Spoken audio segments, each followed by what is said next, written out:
सभी बच्चों को very good morning. FGBT coaching classes में आप सभी का स्वागत है।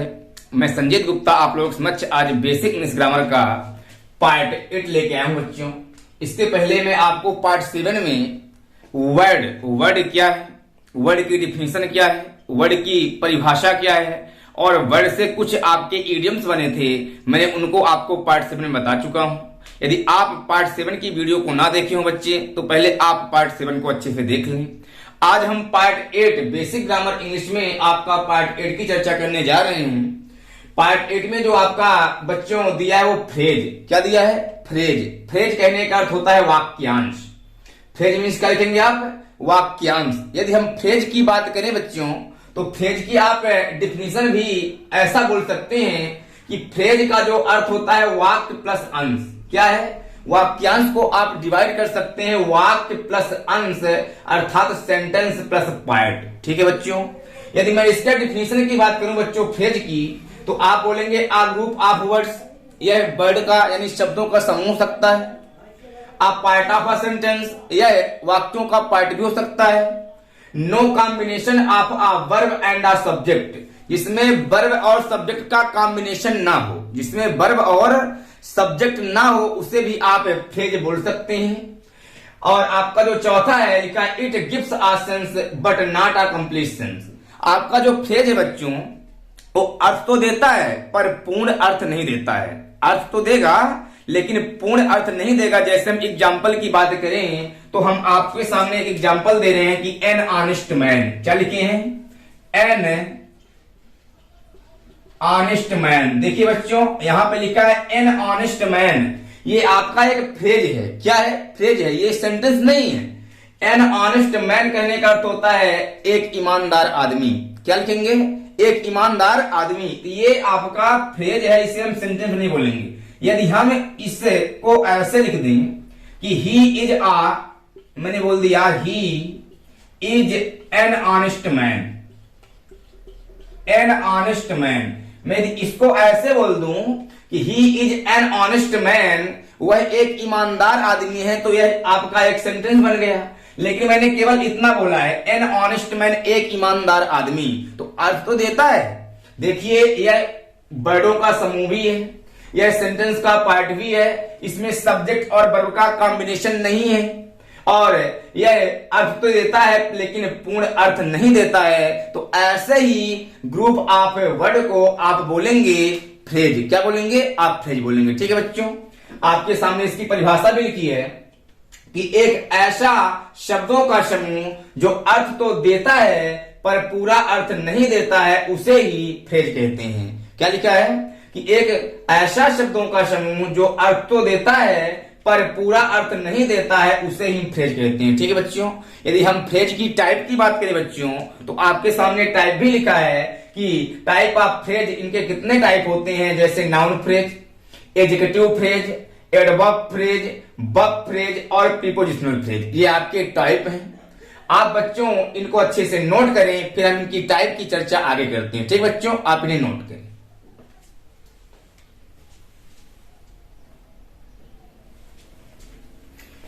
ठीक बच्चों, आप फ्रेज को अच्छे से समझ गए होंगे। अब हम फ्रेज की टाइप की ओर चलते हैं बच्चों। जो आपका नाउन फ्रेज, जो पहला आपका टाइप था फ्रेज का, वो नाउन फ्रेज है। ठीक है बच्चों। यदि हम नाउन फ्रेज की बात करें तो जैसा कि लिखा है कि two or more than two words. क्या लिखा है बच्चों? Two or more than two words acts like a noun.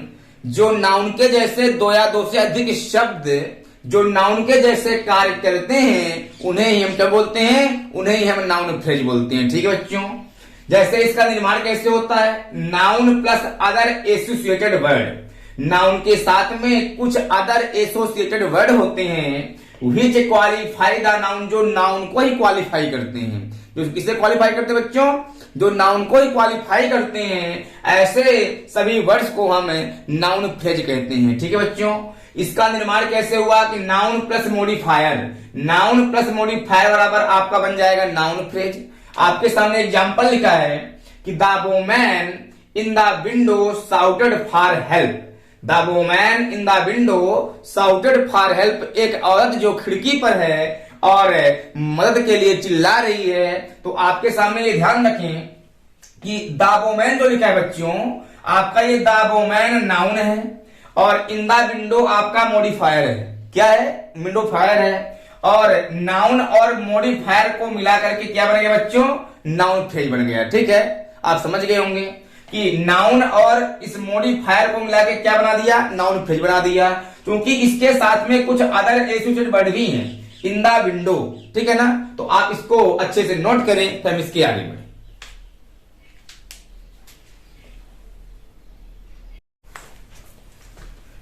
ठीक है बच्चों, आप नाउन फ्रेज को अच्छे से समझ गए हैं। अब हम चलते हैं अपने दूसरे टाइप की ओर। और जो आपका फ्रेज का दूसरा टाइप है बच्चों, लिखा है एडजेक्टिव फ्रेज। क्या लिखा है? Adjective phrase.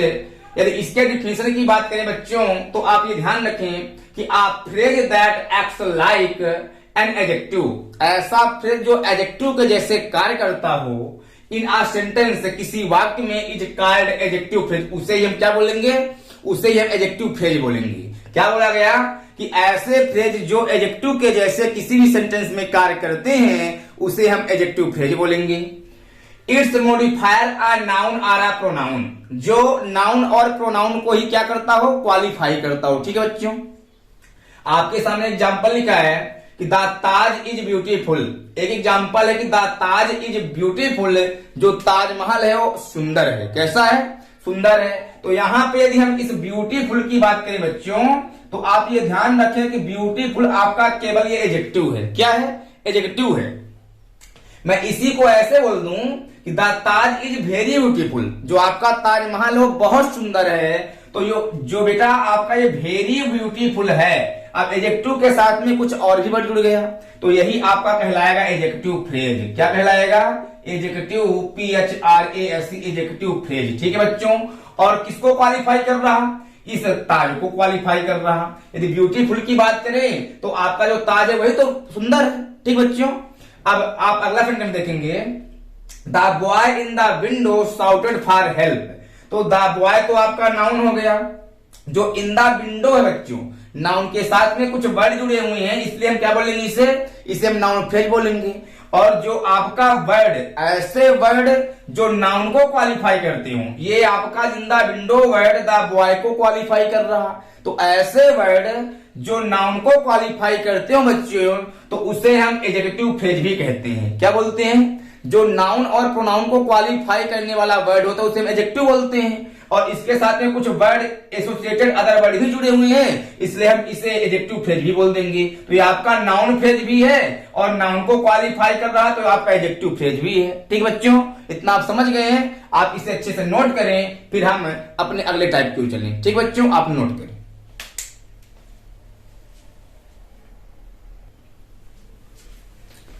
ठीक है बच्चों, आप एडजेक्टिव फ्रेज को अच्छे से समझ गए हैं। अब हम चलते हैं फ्रेज के अगले टाइप की ओर। जो आपका फ्रेज का अगला टाइप है वो है एडवर्ब फ्रेज। क्या लिखे बच्चों?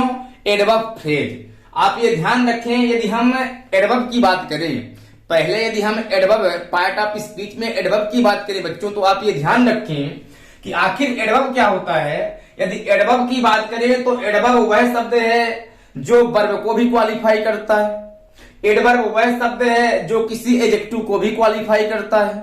एडवर्ब वह शब्द है जो एन अदर एडवर्ब अपने ही एडवर्ब की विशेषता बताता है। और एडवर्ब वह शब्द है जो होल सेंटेंस मतलब पूरे के पूरे सेंटेंस को क्वालिफाई करने का काम करता है। उसे हम क्या बोलते हैं? ऐसे सभी वर्ड को हम एडवर्ब बोलते हैं। ठीक बच्चों, यदि अब हम इसके डिफिनेशन की बात करें बच्चों, तो आप ये ध्यान रखें, लिखा है कि a phrase that acts like, a phrase that acts like an adverb in a sentence is called adverb phrase. जो एक एडवर्ब की भांति कार्य करता है वाक्य में, उसे हम एडवर्ब फ्रेज कहते हैं। यदि इसके हम मॉडिफायर की बात करें तो इट मॉडिफायर आ वर्ब, यह वर्ब को मॉडिफाई करता है। एन एडजेक्टिव, एडजेक्टिव को मॉडिफाई करता है। और एंड आ होल सेंटेंस, ये पूरे वाक्य को मॉडिफायर करने का काम करता है। तो ऐसे सभी वर्डों के समूह को हम एडवर्ब फ्रेज कहते हैं। ठीक बच्चों, आप एग्जांपल समझिए। ही रैन केयरफुली, क्या लिखा है? ही रैन केयरफुली, वह सावधानी पूर्वक दौड़ा।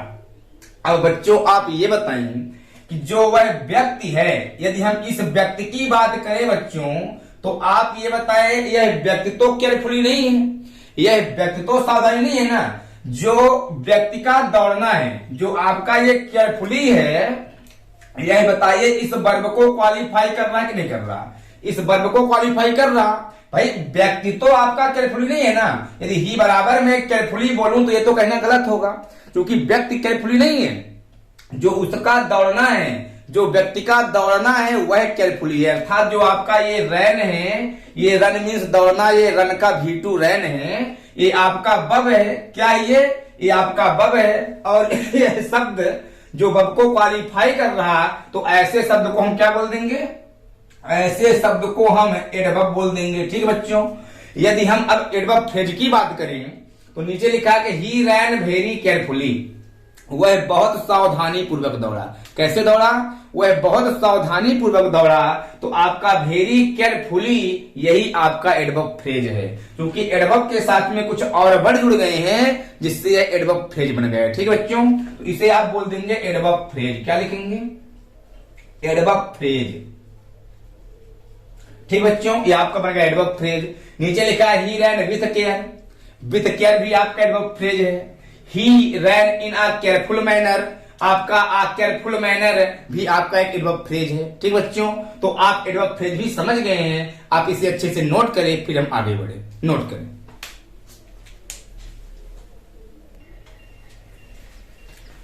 ठीक बच्चों, आप एडवर्ब फ्रेज को समझ गए हैं। जो आपका फ्रेज का चौथा टाइप है बच्चों, वो है आपका वर्ब फ्रेज। कौन सा वर्ब फ्रेज।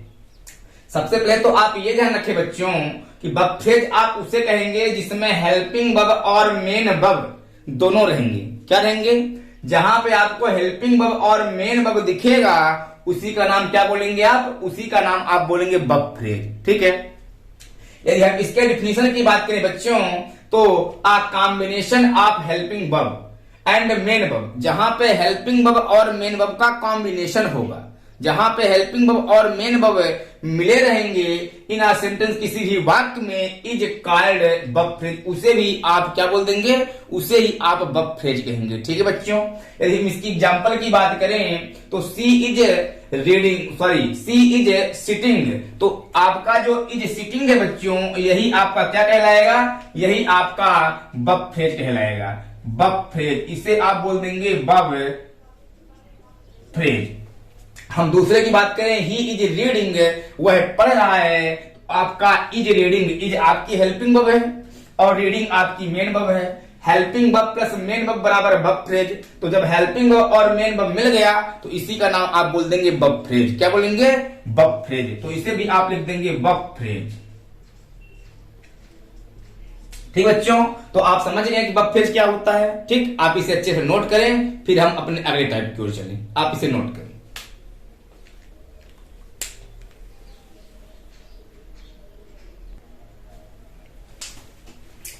ठीक है बच्चों, आप वर्ब फ्रेज को अच्छे से समझ गए हैं। अब हम चलते हैं फ्रेज की अगली टाइप की ओर, और जो आपका लास्ट टाइप है, पांचवा टाइप है प्रीपोजिशनल फ्रेज। क्या लिखा है, प्रीपोजिशनल फ्रेज। यदि हम प्रीपोजिशनल फ्रेज के डिफिनेशन की बात करें बच्चों, तो लिखा है कि a phrase comprising a prepositional and object of the preposition, noun और pronoun in a sentence is called prepositional phrase. क्या लिखा है, इज कॉल्ड प्रीपोजिशनल फ्रेज। यदि हम फ्रेज की बात करें बच्चों, तो देखिए ऑन द टेबल, नाउन के साथ में एक प्रीपोजिशन लगा है।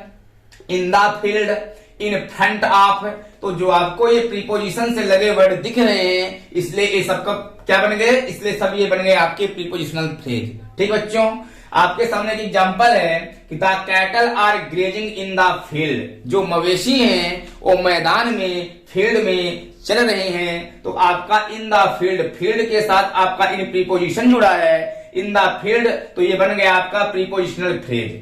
और जो आपका इन द फील्ड वर्ड है बच्चों, यह इस ग्रेजिंग यानी वर्ब, आपका ये ग्रेज क्या है, ये ग्रेज आपका एक वर्ब है। क्या है ये, आपका एक वर्ब है। तो इन द फील्ड ये ग्रेजिंग इस वर्ब को क्वालिफाई भी कर रहा है, और जब क्वालिफाई कर रहा है बच्चों, तो इसको हम एडवर्ब फ्रेज ही बोलेंगे।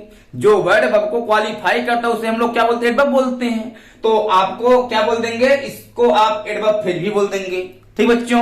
यदि हम इसके एडवर्ब फ्रेज की फैक्ट की बात करें, तो प्रीपोजिशनल फ्रेज एक एडजेक्टिव फ्रेज तथा एडवर्ब फ्रेज की तरह कार्य भी करता है।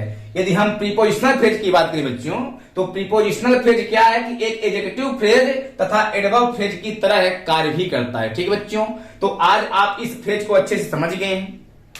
यदि बच्चे आप हमारे चैनल पे नए हैं तो आप हमारे चैनल को सब्सक्राइब करें, वीडियो को आप लाइक करें। जहां भी आपको वीडियो में प्रॉब्लम है आप कमेंट बॉक्स में कमेंट करें, आपका पूरा सलूशन आपको दिया जाएगा। तो आज के लिए आपका फ्रेज कंप्लीट कर दिया है बच्चों, आप इसको अच्छे से नोट कर लें। अब हम मिलेंगे अपने नेक्स्ट वीडियो के साथ और आपको अगली वीडियो में बताएंगे कि सेंटेंस क्या है, सेंटेंस के टाइप कितने होते हैं, सेंटेंस की डिफिनेशन क्या होती है और सेंटेंस की परिभाषा क्या होती है। तो ठीक बच्चों, आज के लिए इतना ही, फिर मिलेंगे अपने हम नेक्स्ट वीडियो में। ठीक बच्चों, आप इसे अच्छे से नोट करें।